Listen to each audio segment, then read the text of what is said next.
الحمد للہ رب العالمین والصلاة والسلام علی اشرف الانبیاء والمرسلین حبیبنا و حبیب رب العالمین وعلی آلہ واصحابہ اجمعین۔ محترم حضرات، آج ہم الحمدللہ چوتھے پارے سے آغاز کریں گے۔ ارشاد ہوا لن تنالوا البر حتی تنفقوا مما تحبون، تم نیکی کو نہیں پہنچ سکتے جب تک کہ اپنی وہ چیزیں راہ خدا میں خرچ نہ کرو جنہیں تم عزیز رکھتے ہو۔ کل ہمیں بتایا گیا تھا کہ تم اگر اللہ کی محبت چاہتے ہو، اگر تم یہ چاہتے ہو کہ اللہ تم سے محبت کرے، تو تمہیں چاہیے کہ تم محمد صلی اللہ علیہ وسلم کی پیروی کرو، اللہ کی اطاعت کرو اور رسول صلی اللہ علیہ وسلم کی پیروی کرو، تو اللہ تم سے محبت کرنے لگے گا اور تمہیں معاف کر دے گا، تمہاری غلطیوں اور کوتاہیوں سے صرف نظر فرمائے گا۔ آگے مزید اس کی وضاحت ہو رہی ہے۔ اس معاشرے کا تصور کریں جہاں نیکی کے بارے میں سوال و جواب ہو رہے ہیں، پوچھا جا رہا ہے کہ نیکی کیا ہے، یہ جستجو ہے، یہ طلب ہے۔ حضور صلی اللہ علیہ وسلم کی مجلسوں میں، آپس کی گفتگو میں، ڈسکشن میں یہ بات آ رہی ہے کہ ہم جو کام کرتے ہیں ان میں سے کون سے کام نیکی کے ہیں جن سے ہم اللہ تبارک و تعالیٰ کو راضی کر لیں۔ دوسری طرف یہاں خطاب ان اہل کتاب سے ہے جنہوں نے ایک غلط فہمی پیدا کر رکھی تھی۔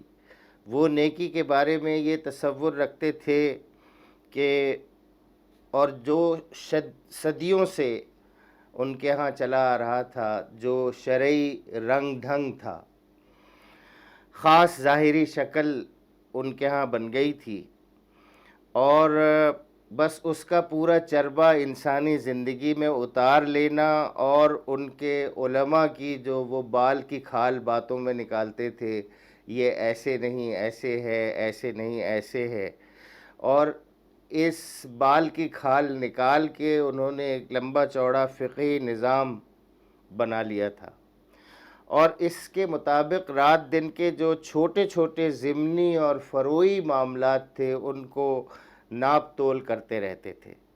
اس شریعت کی جو اوپری سطح تھی وہ عام طور پر یہودیوں کے بڑے بڑے لوگوں میں بھی جو دیندار سمجھے جاتے تھے، ان کے دل تنگ تھے اور لالچ سے بھرے ہوئے تھے، بخل ان کے اندر عام تھا، حق کو چھپانا اور حق کو بیچنا یہ بڑے بڑے عیوب تھے، بڑے بڑے عیب تھے جو ان کے اندر، ان کی زندگی کے اندر تھے، اور رائے عام ان کو نیک سمجھتی تھی۔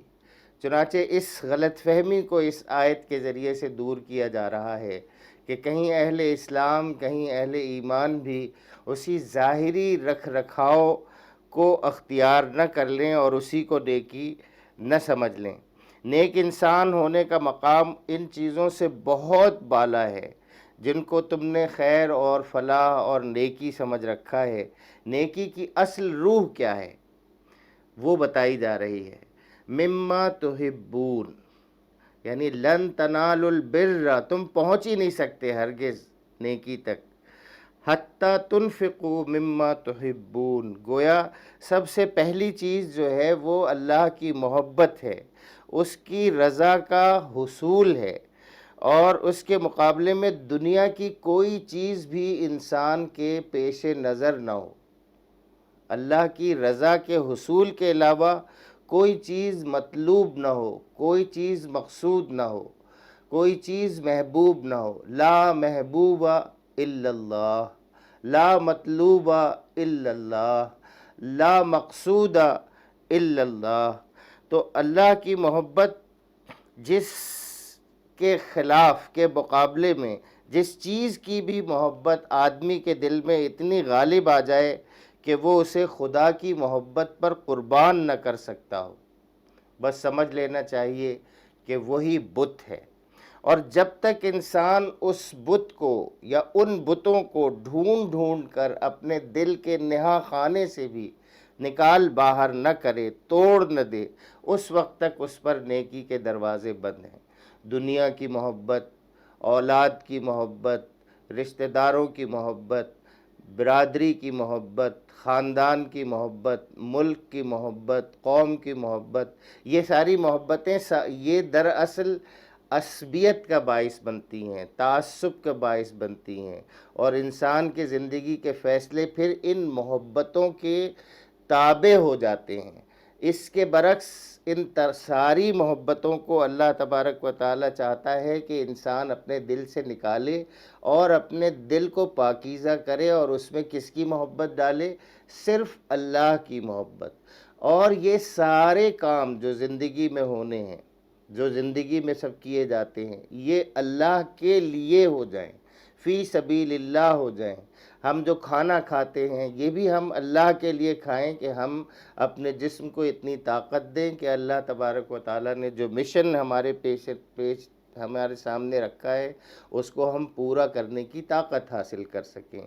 اسی طرح سے تمام ضروریات اور تمام چیزوں کو رکھ لیجئے، یہ 24 گھنٹے کی اللہ تعالیٰ سے تعلق کی گویا کہ فرض ہے کہ اللہ تبارک و تعالیٰ سے تعلق ایسی محبت کا ہو کہ ہر عمل اسی کی رضا کو پیش نظر رکھتے ہوئے کیا جائے۔ اس روح سے اگر خالی ہے انسان کا دل، پھر اس کے جسم پر جو بھی لباس ہو، پھر اس کے چہرے پر جیسا بھی اس نے گیٹ اپ کیا ہوا ہو، یہ سارا کچھ اس مانند ہے ایک ایسی لکڑی کی جس کے اوپر روغن کر دیا گیا ہو، رنگ و روغن کر دیا گیا ہو، جعلی پھول اور جعلی پتے لگا دیے گئے ہوں۔ آپ تصور کر سکتے ہیں کہ اس درخت کا جس کے اندر جان نہیں ہے، ایک بے جان درخت، اس میں سارے پھول لٹکائے ہوئے ہوں، پھل لٹکائے ہوئے ہوں اور پتے لٹکائے ہوں، کتنی دیر اس کی رونق رہے گی؟ تو یہ جعلی جو مذہبی تشخص ہے یہ اس کی نفی کرتا ہے، اور اس کے برعکس دل کے اندر اللہ تبارک و تعالیٰ کی محبت کو بٹھانا اور اپنی زندگی کے تمام امور اور تمام معاملات کو اللہ تعالیٰ کی محبت کے تابع کر لینا۔ یہاں پہ خرچ کا ذکر آ رہا ہے تو یہ خرچ صرف مال کا خرچ نہیں ہے، یہ اوقات کا بھی خرچ ہے، یہ جذبات و احساسات کا بھی خرچ ہے، یہ اپنی سوچ اور فکر کا بھی خرچ ہے، ہر چیز کا۔ جتنی وسائل اللہ تبارک و تعالیٰ نے ہمیں ہاتھ، پاؤں، آنکھ، کان، دل، دماغ اور دولت جو کچھ بھی دے رکھے ہیں وہ سب اللہ کی راہ میں اللہ کی محبت کے لیے خرچ کرنا۔ اچھا، اس میں جن جن کو بھی اب عزیز رکھتے ہیں، کسی کے لیے ہو سکتا ہے کہ دنیا کی کوئی حیثیت نہ ہو، لیکن وہ اپنی شہرت چاہتا ہو، وہ اپنی عزت و تکریم چاہتا ہو۔ اب اس کی جتنے بھی ایکشنز ہوں گے وہ ڈیپینڈ کر رہے ہوں گے اس پہ، اس کی چال بتا رہی ہوگی، اس کی گفتگو بتا رہی ہوگی، اس میں جو تصنع ہے وہ بتا رہا ہوگا کہ یہ چاہتا ہے کہ اپنی عزت کروائے۔ تو یہ جو اپنی عزت ہے یہ بھی ایک بت ہے، اور اسی طرح سے دنیا کی محبت اگر اس کے برعکس ہے تو پھر اس میں آدمی اس کو حاصل کرنے میں لگتا ہے۔ اور اسی طرح سے آپ دوسرے موٹیوز جو ہیں وہ آپ اپنے لگا لیجئے کہ آپ کس چیز سے موٹیویٹ ہوتے ہیں اپنے عمل میں، آپ کس چیز سے موٹیویٹ ہوتے ہیں، کس چیز سے آپ آگے بڑھتے ہیں۔ آپ کی زندگی میں پیٹرول کی حیثیت کیا چیز رکھتی ہے؟ آپ کی زندگی میں پیٹرول کی حیثیت اگر دنیا کی جاہ و حشمت کا حصول ہے، دنیا کے عیش و عشرت کا حصول ہے، آپ کی زندگی میں دنیا کی شہرت کا حصول ہے، مرتبے اور مقام کا حصول ہے، تو ظاہر ہے یہ پیٹرول جب کام کرے گا اس طرح کا پیٹرول تو وہ ایک دوسری طرح کی زندگی بنا رہا ہوگا۔ اس کے برعکس اگر آپ کی زندگی میں جو پیٹرول کے طور پر جو چیز استعمال ہو رہی ہے، جس سے آپ کے اعمال صادر ہو رہے ہیں، وہ اللہ تبارک و تعالیٰ کی محبت ہے، تو پھر آپ بہت ساری چیزیں اپنی جو آپ کو محبوب ہیں، کون نہیں کہے گا کہ دنیا کی دولت، دنیا کا عیش، دنیا کا عزت اور مرتبہ اور مقام اس کو محبوب نہیں؟ یہ ساری چیزیں انسان کی ضرورت بھی ہیں اور اس کو خواہش بھی ہوتی ہے، اور کوئی انسان ہو نہیں سکتا جو ان خواہشات سے بالکل بری و ذمہ ہو، لیکن ان تمام خواہشات کو جاننا، شناخت کرنا اور ان سب ضروریات کو اللہ تبارک و تعالیٰ کی محبت کے تابع کر دینا۔ جو بھی چیز ہے، جو بھی کام ہے، وہ کس لیے ہو رہا ہے؟ اللہ تبارک و تعالیٰ کی محبت کے لیے ہو رہا ہے۔ آگے ارشاد فرمایا، اور جو کچھ تم خرچ کرو گے اللہ اس سے بے خبر نہ ہوگا۔ یہ بہت بڑی تسلی کی بات ہے، اور یہ بہت بڑا یعنی دانائی کی بات ہے کہ اگر آدمی یہ یقین کر لے کہ وہ جو کچھ بھی خرچ کر رہا ہے، جو کچھ بھی اللہ کی محبت میں کر رہا ہے، اس سے باخبر رہنا صرف اللہ کا باخبر رہنا کافی ہے۔ اس لیے کہ اگر اجر دے گا، بدلہ دے گا تو وہی دے گا۔ اس کے علاوہ اگر کسی اور سے اجر اور بدلہ مانگ لیا، حاصل کرنے کی کوشش کر لی، تو پھر اللہ تبارک و تعالیٰ سے کوئی اجر مانگنے کی توقع نہیں کی جانی چاہیے۔ تو جو کچھ بھی تم خرچ کرو گے اللہ اس سے بے خبر نہ ہوگا۔ یہ چیز ایک اتنی طاقت دیتی ہے انسان کو نیک عملی اختیار کرنے میں، قربانی دینے میں، ایثار کرنے میں، محنت اور جد و جہد اللہ کے لیے کرنے میں، کہ اللہ کی معیت اس کے ساتھ ہے۔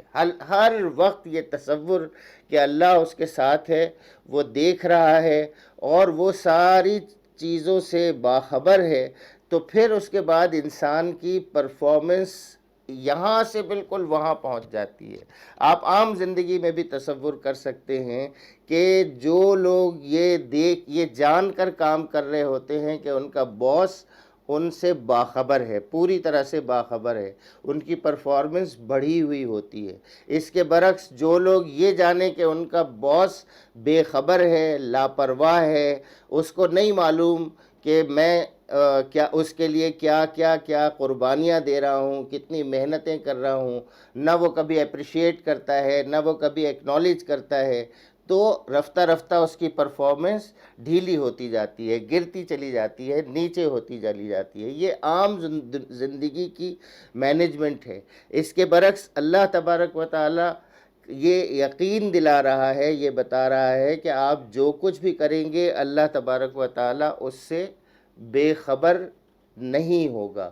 وہ ساری خبر رکھتا ہے، ساری معلومات رکھتا ہے، اور بالآخر جانا تو اسی کے سامنے ہے۔ ارشاد ہوا کہ کھانے کی یہ ساری چیزیں جو شریعت محمدی میں حلال ہیں، بنی اسرائیل کے لیے بھی حلال تھیں۔ قرآن مجید اور محمد صلی اللہ علیہ وسلم کی تعلیمات پر جب علماء یہود کوئی اصولی اعتراض نہ کر سکے توحید اور آخرت کے حوالے سے، کیونکہ دین کی بنیاد انہی چیزوں پر تھی، اور انبیاء سابقین کی بھی تمام تعلیمات محمد صلی اللہ علیہ وسلم کی تعلیمات سے ذرا سا بھی فرق نہیں رکھتی تھیں، تو انہوں نے کچھ فقہی اعتراض کرنے شروع کر دیے۔ اسی سلسلے میں ان کا اعتراض یہ بھی تھا کہ کھانے پینے کی بعض چیزوں کو انہوں نے حلال قرار دیا ہے جو پچھلے انبیاء کے زمانے میں حرام چلی آ رہی تھیں۔ انہی چیزوں کا جواب دیا جا رہا ہے کہ کھانے کی یہ ساری چیزیں جو شریعت محمدی میں حلال ہیں، بنی اسرائیل کے لیے بھی حلال تھیں۔ البتہ بعض چیزیں ایسی تھیں جنہیں تورات کے نازل کیے جانے سے پہلے اسرائیل نے خود اپنے اوپر حرام کر لیا تھا۔ اسرائیل سے مراد اگر بنی اسرائیل لیے جائیں تو مطلب یہ ہوگا کہ نزول تورات سے قبل بعض چیزیں بنی اسرائیل نے صرف رسماً حرام قرار دے لی تھیں، اور اگر اس سے مراد حضرت یعقوب لیے جائیں تو اس کا یہ مطلب ہوگا کہ حضرت یعقوب علیہ السلام نے بعض چیزوں سے طبعی کراہت کی بنا پر یا کسی مرض کی بنا پر احتراز فرمایا تھا، اور ان کی اولاد نے بعد میں انہیں ممنوع سمجھ لیا۔ یہی جو دوسری روایت ہے زیادہ مشہور ہے، اور بعد والی آیت سے بھی یہ بات واضح ہوتی ہے کہ اونٹ اور خرگوش وغیرہ کی جو حرمت کا حکم بائبل میں لکھا ہے، تو دراصل تورات کا حکم نہیں ہے، بلکہ یہودی علماء نے بعد میں اسے داخل کر دیا۔ تو یہ حضرت یعقوب علیہ السلام کی ذاتی تورات کے نزول سے پہلے ان کی ذاتی پسند اور ناپسند تھی۔ اللہ تعالیٰ فرما رہے ہیں کہ یہ ساری چیزیں حلال تھیں، البتہ بعض چیزیں ایسی تھیں جنہیں تورات کے نازل کیے جانے سے پہلے حضرت یعقوب علیہ السلام نے اپنے اوپر حرام کر لیا تھا۔ ان سے کہو اگر تم اپنے اعتراض میں سچے ہو تو لاؤ تورات اور پیش کرو اس کی کوئی عبارت۔ اس کے بعد بھی جو لوگ اپنی جھوٹی گھڑی ہوئی باتیں اللہ کی طرف منسوب کرتے رہے وہی در حقیقت ظالم ہیں۔ کہو اللہ نے جو کچھ فرمایا ہے سچ فرمایا ہے، تم کو یکسو ہو کر ابراہیم کے طریقے کی پیروی کرنی چاہیے، اور ابراہیم شرک کرنے والوں میں سے نہ تھا۔ بے شک سب سے پہلی عبادت گاہ جو انسانوں کے لیے تعمیر ہوئی وہ وہی ہے جو مکہ میں واقع ہے۔ یہ ان کا دوسرا اعتراض تھا۔ ان کا دوسرا اعتراض یہ تھا کہ قبلہ جو ہے وہ قبلہ اول کو چھوڑ کر انہوں نے بیت اللہ کو قبلہ کیوں بنا لیا ہے۔ تو فرمایا کہ بے شک سب سے پہلی عبادت گاہ جو انسانوں کے لیے تعمیر ہوئی وہ وہی ہے جو مکہ میں واقع ہے۔ اس کو خیر و برکت دی گئی تھی اور تمام جہان والوں کے لیے مرکز ہدایت بنایا گیا تھا۔ اس میں کھلی ہوئی نشانیاں ہیں۔ ابراہیم علیہ السلام کا مقام عبادت ہے، اور اس کا حال یہ ہے کہ جو اس میں داخل ہوا مامون ہو گیا۔ 2500 برس سے یہ یہاں ان کے سامنے موجود تھا، اور 2500 برس کا جو زمانہ ہے شدید بدامنی اور لوٹ مار کا ہے، لیکن اس سارے عرصے میں کبھی بھی یہ بات نوٹ نہیں کی گئی کہ یہاں حرم کی حدود میں اور بیت اللہ کے میں یا اس کے آس پاس کوئی خوریزی ہوئی ہو۔ یہاں جو بھی آتا تھا وہ امن پاتا تھا، اور یہاں پہ آ کر تمام لڑائی جو ہے وہ موقوف ہو جاتی تھی۔ اور ابھی جب یہ آیات نازل ہوئی ہیں اس سے 50 سال پہلے ہی کی بات ہے کہ ابرہہ نے اس مرکز پر چڑھائی کی تھی، اور جس طرح سے اس کا حشر ہوا وہ بھی زبان زد عام تھا، سب کو معلوم تھا۔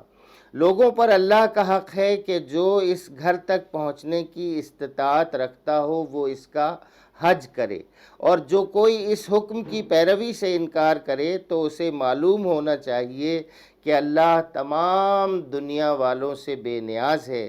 کہو اے اہل کتاب تم کیوں اللہ کی باتیں ماننے سے انکار کرتے ہو؟ جو حرکتیں تم کر رہے ہو اللہ سب کچھ دیکھ رہا ہے۔ کہو اے اہل کتاب یہ تمہاری کیا روش ہے کہ جو اللہ کی بات مانتا ہے اسے بھی تم اللہ کے راستے سے روکتے ہو اور چاہتے ہو کہ وہ ٹیڑھی راہ چلے، حالانکہ تم خود اس کے راہ راست ہونے پر گواہ ہو۔ تمہاری حرکتوں سے اللہ غافل نہیں ہے۔ اے لوگو جو ایمان لائے ہو، اگر تم نے اہل کتاب میں سے ایک گروہ کی بات مانی تو یہ تمہیں ایمان سے پھر کفر کی طرف پھیر لے جائیں گے۔ تمہارے لیے کفر کی طرف جانے کا اب کیا موقع باقی ہے جبکہ تم کو اللہ کی آیات سنائی جا رہی ہیں اور تمہارے درمیان اس کا رسول موجود ہے۔ جو اللہ کا دامن مضبوطی کے ساتھ تھامے گا وہ ضرور راہ راست پالے گا۔ اے لوگو جو ایمان لائے ہو اللہ سے ڈرو جیسا کہ اس سے ڈرنے کا حق ہے۔ تم کو موت نہ آئے مگر اس حال میں کہ تم مسلم ہو۔ یعنی کہا یہ جا رہا ہے کہ اللہ کا تقوی اختیار کرو، اللہ کی نافرمانی سے ڈرو اور اللہ کی نافرمانی سے بچو۔ اللہ کی نافرمانی سے اس طرح بچنے کی کوشش کرو جیسا کہ اس سے بچنے کا حق ہے، اور یہ کہ تمہیں موت نہیں آنی چاہیے، لیکن اگر وہ آئے تو وہ اس حال میں کہ تم مسلم ہو۔ یہ انتہائی اہم ہدایت ہے کہ انسان آخر وقت تک اللہ کا مطیع فرمان رہے۔ موت بہت خطرناک لمحہ ہوتا ہے، ہم سب ظاہر ہے کہ اس تجربے سے گزرے نہیں ہیں، لیکن ہمیں یہ معلوم ہے کہ موت کا وقت انتہائی اہم وقت ہوتا ہے، اور اس وقت انسان کے ایمان کی جانچ بڑی سخت ہوتی ہے۔ یہ موقع اگر کسی وقت بھی کسی کے ساتھ بھی خدا نخواستہ ناشکری کا ہو جائے اور شکوہ شکایت کا ہو جائے کہ مجھے کیوں اس وقت بلایا جا رہا ہے، ابھی تو مجھے یہ کام کرنے تھے، ابھی میرے ساتھ ایسا، اس وقت یہ کام ایسا ہو جانا، اس وقت میری موت آ جانا، یہ تو میرے ساتھ ظلم ہے، زیادتی ہے۔ کوئی اگر اس طرح کے خیالات کے ساتھ جا رہا ہے تو ظاہر ہے کہ وہ خطرناک کیفیت میں جا رہا ہے۔ اس کے برعکس اگر موت اس کے پیش نظر اس طرح سے ہے کہ موت تو محبوب سے ملاقات کا ذریعہ ہے، یہاں آنکھ بند ہوگی اور وہاں آداب و تسلیمات سے استقبال ہوگا، تو انسان موت کو محبوب رکھے گا اور موت کے وقت تک اپنے آپ کو مطیع فرمان رکھے گا۔ یہاں یہ بات بھی ذہن میں رہے کہ ہم اپنی زندگی میں بہت سے عہد کرتے ہیں، بہت سی نیکیوں کو اختیار کرنے کا وعدہ کرتے ہیں، اپنے آپ سے بھی وعدہ کرتے ہیں اور بسا اوقات اجتماعی طور پر بھی وعدہ کرتے ہیں، اور اجتماعی طور پر کچھ جد و جہد بھی کرتے ہیں۔ تو اکثر یہ دیکھا گیا ہے کہ ایک ایکٹیو پیریڈ گزارنے کے بعد پھر انسان شکوہ شکایت کی طرف آ جاتا ہے اور اس راہ کو چھوڑ دیتا ہے، یا اس میں بالکل پیسو صورت اختیار کر دیتا ہے۔ بسا اوقات اس میں اس کو اس طرح سے بیہیو کرتا ہے کہ اس میں رکاوٹ بن جائے۔ یہ ساری چیزیں خطرناک ہیں، اس لیے انسان کو آغاز ہی میں اپنی رفتار کے بارے میں سوچ لینا چاہیے۔ آپ سمجھ لیں کہ یہ 100 میٹر کی یا 400 میٹر کی دوڑ ہے ہی نہیں کہ آدمی ایک دم سے جو ہے بھڑک اٹھے اور تیزی سے 100 میٹر کا فاصلہ طے کر لے۔ یہ ایک میراتھن ریس ہے، بالکل آخری سانس تک اللہ کی اطاعت کے ساتھ جڑے رہنا ہے، اپنے نسب العین کے ساتھ جڑے رہنا ہے اور اس کے لیے جد و جہد کرنا ہے۔ نیکی کے معاملے میں ایک اور بات ہے کہ نیکی، جس کا ہم نے یہاں شروع میں تذکرہ کیا، کہ نیکی جو ہے وہ بسا اوقات ایسا دیکھا گیا ہے کہ جو لوگ نیکی کی راہ پر چلتے ہیں، جو لوگ اپنی زندگی میں اللہ کی اطاعت کو اختیار کرتے ہیں، تو اکثر اوقات ایسا ہوتا ہے کہ ان کو نقصان اٹھانا پڑتا ہے۔ یہ نقصان بالکل ایسے ہی ہے جیسے بچے کی ایک مثال دیتا ہوں میں آپ کو، کہ بچے کو تعلیم یہ دی جاتی ہے کہ بیٹا سچ بولنا، اور بچہ سچ بولتا ہے، لیکن ایک دن ایسا ہوتا ہے کہ یہ گلاس اس کے ہاتھ سے ٹوٹ گیا۔ اب باپ شام کو آتا ہے، اس سے پوچھتا ہے کہ یہ گلاس کیسے ٹوٹا، تو کس سے ٹوٹا، تو بیٹا جو ہے کہتا ہے سچ بولنا ہے، تو وہ سچ بول دیتا ہے۔ جب وہ سچ بول دیتا ہے تو اس کو سزا ملتی ہے کہ تم نے گلاس کیسے توڑا۔ اب اس موقع پہ ہے اصل امتحان، نیکی آپ نے سمجھی کیا ہے۔ بچہ سوچتا ہے کہ یہاں تو سچ بولنے سے نقصان ہو گیا، الٹا مجھے سزا مل گئی، تو اگلی مرتبہ وہ اگر سچائی اختیار نہ کرے تو اس کا مطلب اس نے نیکی کا صحیح تصور نہیں لیا۔ نیکی کا تصور یہ ہے کہ اگر نیکی کرنے کے بعد اس کو اس سے تکلیف پہنچ رہی ہے تو پھر بھی وہ اس نیکی کو نہیں چھوڑے گا۔ کیوں؟ اس لیے کہ نیکی تو وہ اللہ کے لیے کر رہا ہے، نیکی وہ کسی اور کو دکھانے کے لیے تھوڑی کر رہا ہے. اب وہ سچ بولنا چھوڑے گا تھوڑی، سچ بولتا رہے گا، نقصان اٹھاتا رہے گا، سچ بولتا رہے گا اور تکلیفیں برداشت کرتا رہے گا، سچ بولتا رہے گا اور ناراضگی مول لیتا رہے گا.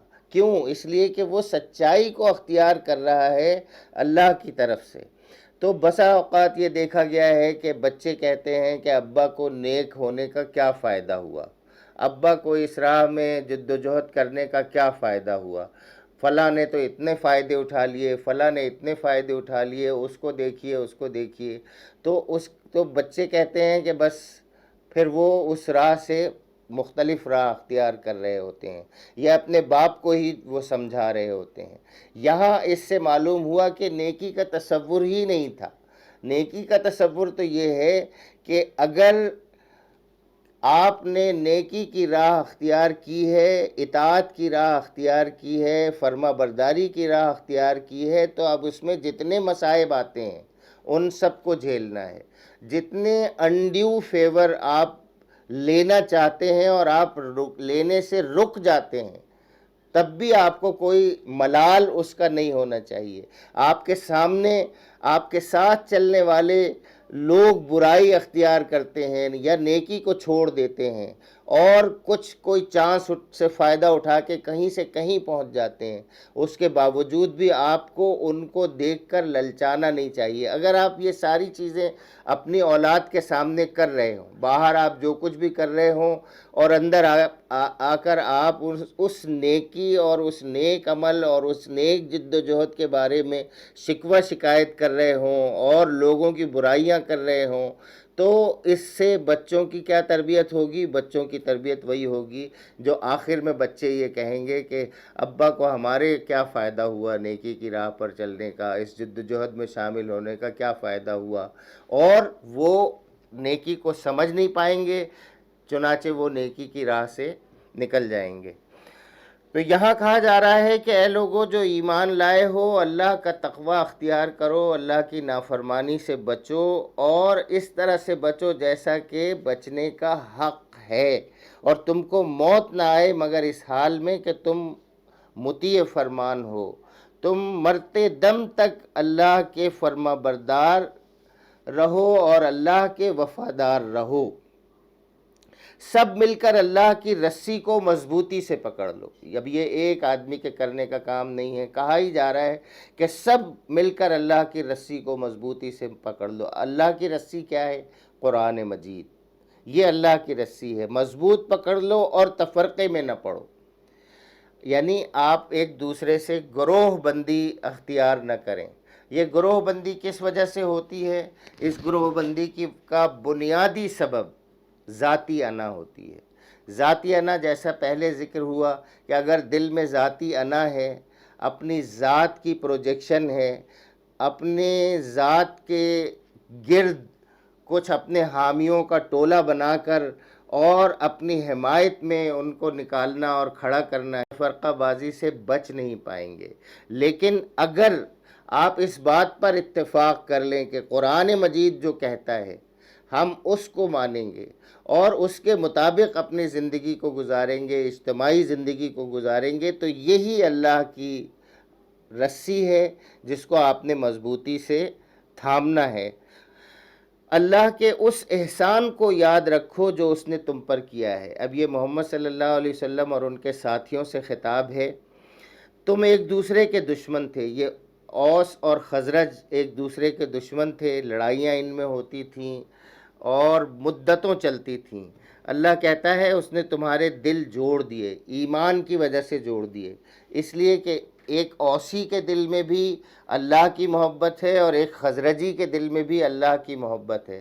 جب ان دونوں دلوں کی محبتیں ایک ہیں، یکساں ہیں، ان کی محبت اللہ کے لیے ہے، ان کی نفرت اللہ کے لیے ہے، ان کا لینا اور دینا اللہ کے لیے ہے، تو پھر اس کے بعد دل جڑیں گے ہی نا. دل وہی جڑے ہوں گے جن کے دلوں میں اللہ کی محبت ہوگی، صرف اللہ کی محبت ہوگی، ان کے دل خود بخود ایک دوسرے کی محبت سے جڑ جائیں گے، چاہے وہ چکوال میں بیٹھے ہوں، چاہے وہ فرانس میں بیٹھے ہوں، چاہے وہ کینیڈا میں بیٹھے ہوں، کسی جگہ بھی بیٹھے ہوں۔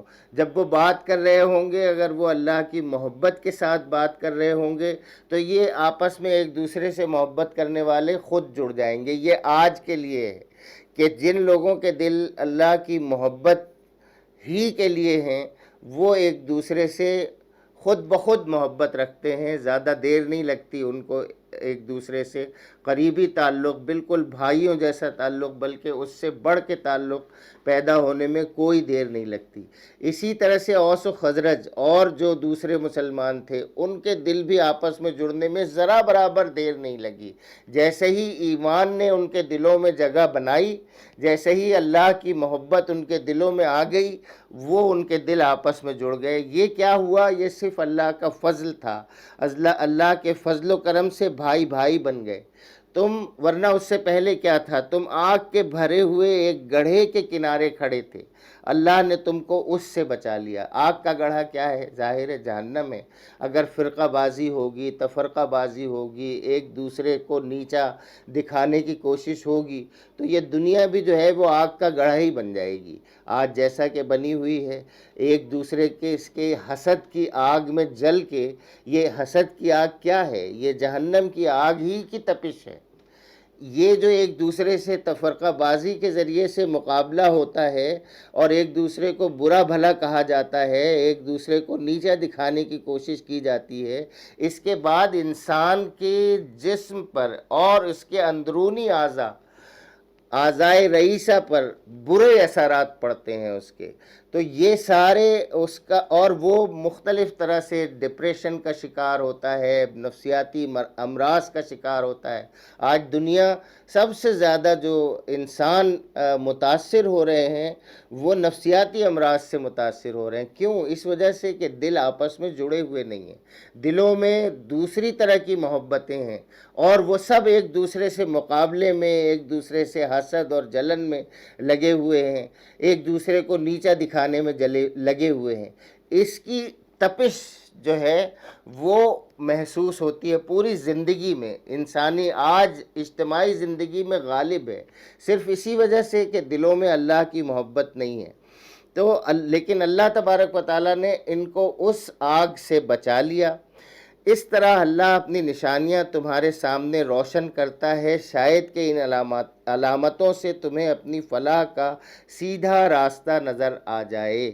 ہمارا فرض ہے کہ ہم سیرت طیبہ صلی اللہ علیہ وسلم کو پڑھیں، ہم سیرت صحابہ رضی اللہ تعالیٰ عنہم کو پڑھیں، ہم مدنی دور کے اس ماحول کو اسٹڈی کریں۔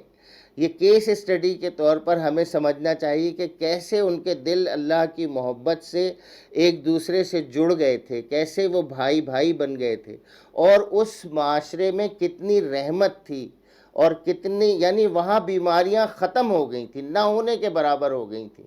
وہاں اگر کوئی طبیب بھی آیا کبھی تو وہ بھی مایوس ہو کے گیا کہ یہاں تو بیمار ہوتے ہی نہیں لوگ۔ تو اس کا سبب صرف کھانے پینے کی وہ بدویانہ زندگی ہی نہیں تھی، بلکہ یہ تھی کہ دل ہی بیماریوں کو قبول کرنے والے نہیں تھے، دل ہی میں جو ہے وہ شفا تھی، اور انہوں نے اللہ کی رسی کو مضبوطی سے تھاما ہوا تھا جو انسانوں کے دلوں کے امراض کی شفا ہے۔ تم میں کچھ لوگ تو ایسے ضرور ہی رہنے چاہیے جو نیکی کی طرف بلائیں، بھلائی کا حکم دیں اور برائیوں سے روکیں۔ یہ بنیادی کام ہے جو اسلامی معاشرے میں ہونا چاہیے کہ کچھ لوگ ضرور ایسے ہوں۔ ظاہر ہے سارے لوگ یہ کام نہیں کر سکتے، سارے لوگوں کو جو ان کے دنیا کے معاملات ہیں، معاش کے معاملات ہیں، معاشرت کے معاملات ہیں، وہ اس بات کی اجازت نہیں دے سکتے کہ وہ یہ کام کریں۔ تو ایک قابل قدر تعداد میں ایک گروہ ایسا ضرور ہونا چاہیے جو نیکی کی طرف بلائے۔ اور نیکی کیا ہے اس کی تعریف پہلے آ چکی ہے۔ نیکی جو ہے وہ محض حلیہ بنانے کا نام نہیں ہے، کوئی جعلی فقہی شرعی جو ہے وہ رنگ و روغن کرنے کا نام نہیں ہے جیسا یہود نے کیا ہوا تھا۔ اور بھلائی کا حکم دیں اور برائیوں سے روکتے رہیں۔ جو لوگ یہ کام کریں گے وہی فلاح پائیں گے۔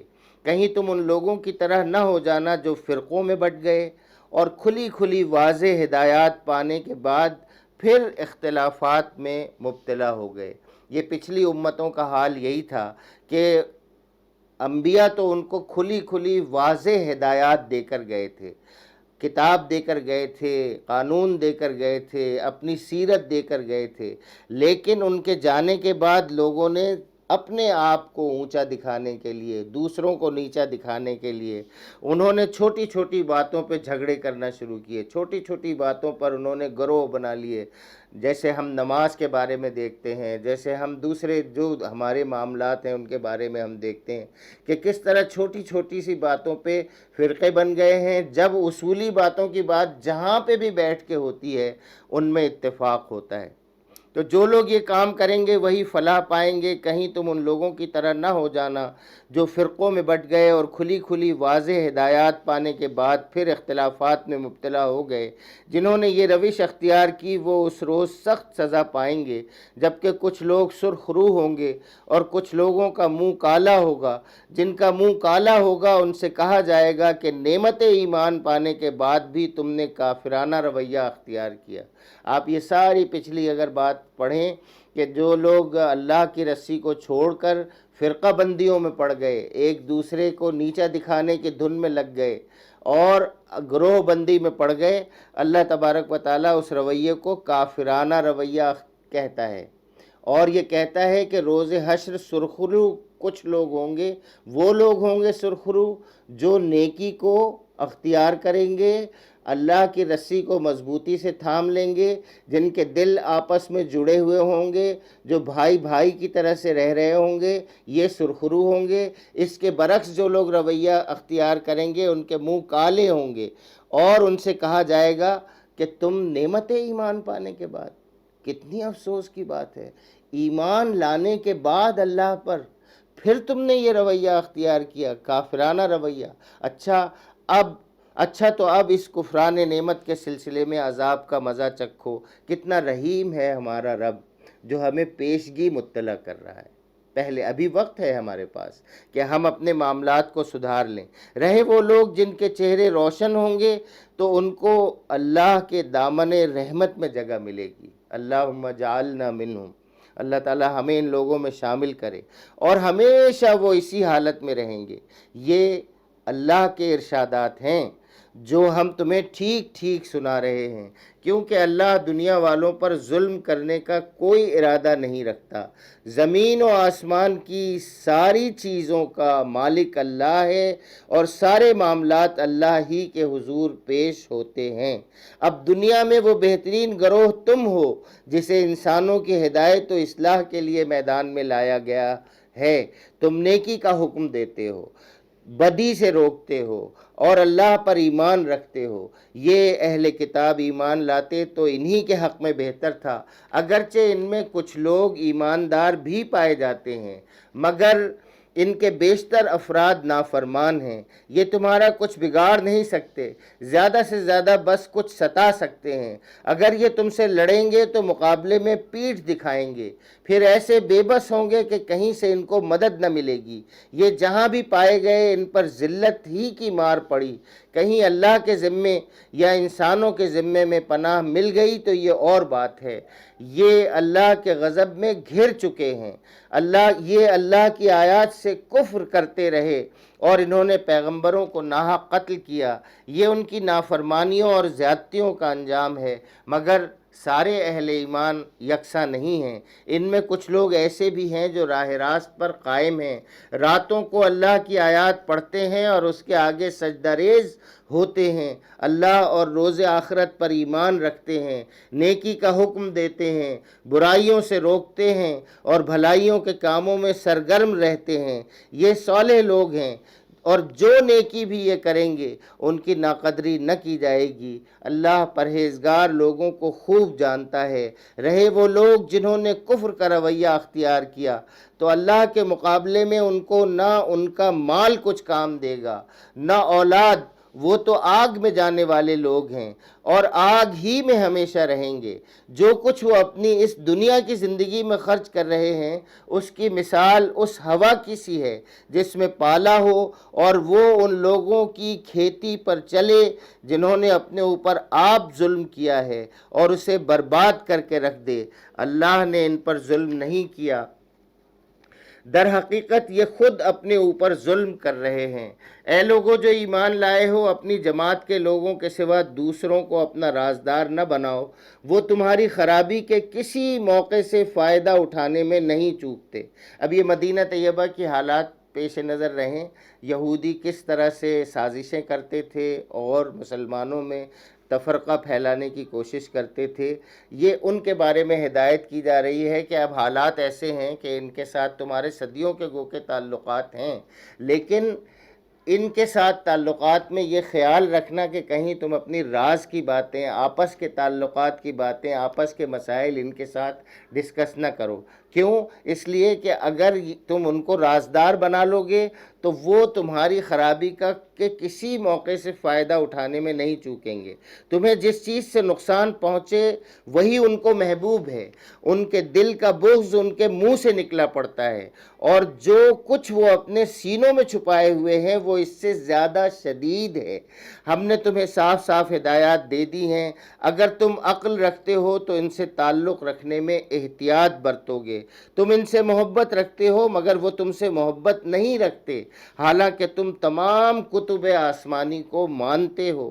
جب وہ تم سے ملتے ہیں تو کہتے ہیں کہ ہم نے بھی تمہارے رسول اور تمہاری کتاب کو مان لیا ہے، مگر جب جدا ہوتے ہیں تو تمہارے خلاف ان کے غیظ و غضب کا حال یہ ہوتا ہے کہ انگلیاں چبانے لگتے ہیں۔ ان سے کہہ دو کہ اپنے غصے میں آپ جل مرو، اللہ دلوں کے چھپے ہوئے راز تک جانتا ہے۔ تمہارا بھلا ہوتا ہے تو ان کو برا معلوم ہوتا ہے، اور تم پر کوئی مصیبت آتی ہے تو یہ خوش ہوتے ہیں، مگر ان کی کوئی تدبیر تمہارے خلاف کارگر نہیں ہو سکتی، بشرطے کہ تم صبر سے کام لو اور اللہ سے ڈر کر کام کرتے رہو۔ جو کچھ یہ کر رہے ہیں اللہ اس پر حاوی ہے۔ وآخر دعوانا ان الحمد للہ رب العالمین۔